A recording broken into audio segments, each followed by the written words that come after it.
ఇటీవల పాస్టర్ ప్రవీణ్ పగడాల దురదృష్టవశాత్తు రోడ్డు యాక్సిడెంట్లో మరణించడం చూసాం మనం.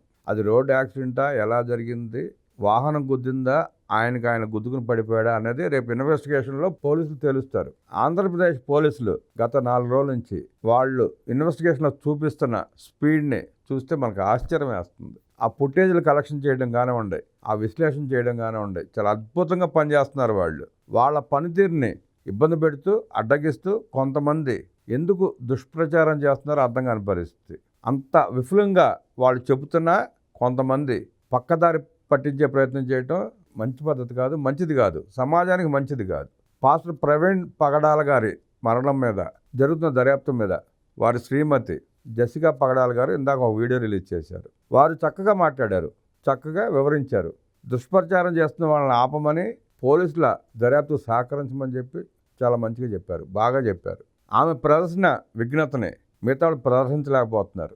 సమాజంలో ఒక స్థాయిలో పనిచేసిన వ్యక్తులు, పనిచేసి రిటైర్ అయిన వ్యక్తులు, ఎంపీగా చేసిన వాళ్ళు కూడా వారి స్థాయిని దిగజార్చుకుని ఎలా మాట్లాడారో చూసాం. జరిగిన సందర్భం ఏంటి, మనం చేస్తున్న ప్రచారం ఏంటి, దానివల్ల సమాజంలో మనం సృష్టించే అలజడి ఏంటి అనేది ఆలోచించకుండా, ఆ జ్ఞానం కూడా లేకుండా వాళ్ళంతా ఎలా చేశారో చూసాం. ఈ సందర్భంగా వారు ఏం మాట్లాడారో ఒకసారి. Praise the Lord. I am Jessica Pagadala. I am deeply grateful for the unwavering support from my Christian brothers and sisters. My love for my husband Praveen remains ever strong, and my children and I feel his presence profoundly. He was an incredible, loving husband and father, and we miss him dearly. I pray that everyone, including those in the media, can understand the pain we are experiencing. During this time, I ask for peace and space for my family to grieve and heal.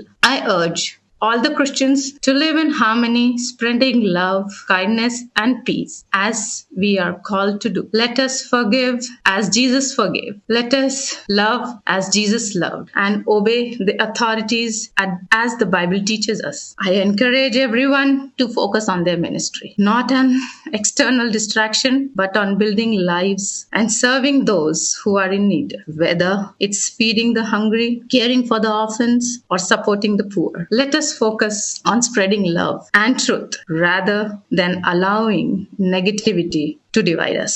Jesus built our lives through his death and resurrection.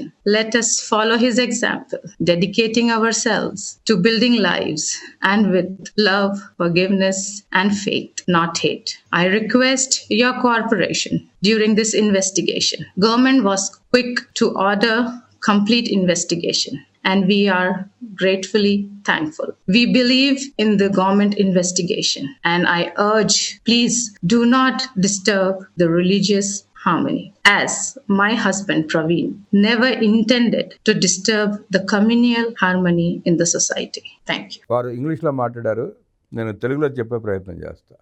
దురదృష్టవశాత్తు మరణించిన pastor ప్రవీణ పగడాలకు సంబంధించి కొందరు యూట్యూబర్లు, బ్లాగర్లు చేస్తున్న ప్రచారాలను ఆయన భార్య Jessica పగడాల తీవ్రంగా ఖండించారు. ప్రవీణ్ మరణంపై పూర్తి దర్యాప్తు జరిపేందుకు ప్రభుత్వం చర్యలు తీసుకున్నందుకు ఆమె కృతజ్ఞతలు తెలిపారు. జెసికా విడుదల చేసిన వీడియో మెసేజ్ చూసిన తర్వాత ఆయన మరణం కారణంగా చూపి ప్రభుత్వంపై బురద జల్లడం మానుకుంటారని మనం ఆశిద్దాం. ఆమె వీడియోలో చెప్పిన విషయాలు చూస్తే మీ సహకారం ఈ దర్యాప్తు సమయంలో కోరుకుంటున్నాను అన్నారు. ప్రవీణ్ మరణంపై పూర్తి దర్యాప్తు జరిపేందుకు ప్రభుత్వం తీసుకునేందుకు కృతజ్ఞతలు. ప్రభుత్వం త్వరితగతిన విచారణ ఆదేశించిందని మేము కృతజ్ఞతలు తెలియజేస్తున్నాము. దర్యాప్తు జరుగుతున్న సందర్భంగా స్వయంగా దర్యాప్తు చేస్తున్న వారి అందరికీ ఒక విజ్ఞప్తి, దయచేసి దీన్ని నిలిపివేయండి. ఎందుకంటే ఇది ప్రవీణ్ గారి ప్రతిష్టను దెబ్బతీసే ప్రమాదం ఉంది. కొంతమంది యూట్యూబర్లు మరియు బ్లాగర్లు అతని మరణంపై తప్పుడు సమాచారాన్ని వ్యాప్తి చేస్తున్నారు. మరికొందరు దీనిని మతపరంగా, రాజకీయ పరంగా వినియోగించాలనుకుంటున్నారు. ప్రవీణ్ గారు సమాజంలో మత సామరస్యాన్ని కాపాడాలని భావించే వ్యక్తి. అందుచేత దయచేసి ఇటువంటి కార్యకలాపాలని నిలిపివేయండి. ప్రభుత్వ దర్యాప్తుపై మాకు పూర్తి నమ్మకం ఉంది. అందువల్ల దయచేసి మత సామరస్యాన్ని భంగం కలిగించకండి అని జెసికా పేర్కొన్నారు. ప్రవీణ్ పగడాల గారి సోదరుడు కూడా ఇదే రకంగా విజ్ఞప్తి చేశారు. ఆయన కూడా ఇదే కోరారు. ప్రభుత్వం వేగంగా స్పందించింది, దర్యాప్తు చేస్తుంది. పోలీసు వారు చాలా వేగంగా దర్యాప్తు చేస్తున్నారు.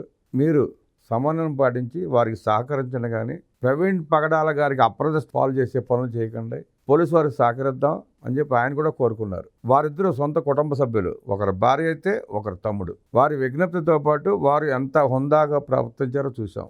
అదే నిన్న మొన్న ఈ గత 3 రోజుల నుంచి జరుగుతున్న విష ప్రచారం చేస్తున్న వాళ్ళని, ప్రపంచ శాంతి దూతలు అనుకుని చెప్పుకునే వాళ్ళని, మాజీ ఎంపీలను కూడా చూసాం. వారు ఎందుకు, ఏ కారణం చేత, ఎవరి ప్రోద్బలం చేత, ఏ లెక్కకు అమ్ముడుపోయి ఇలాంటి దుష్ప్రచారాలు చేస్తున్నారో సమాజం గుర్తించాలి. సమాజంలో అశాంతి రేగడం మంచిది కాదు. మరణం దురదృష్టకరం, అది ఎవరైనా కావచ్చు, సాటి మనిషి. ఇక్కడ మనిషి చనిపోయినప్పుడు కులం మత ప్రస్తావన ఉండదు, ప్రతి వ్యక్తి జాలి పడతారు.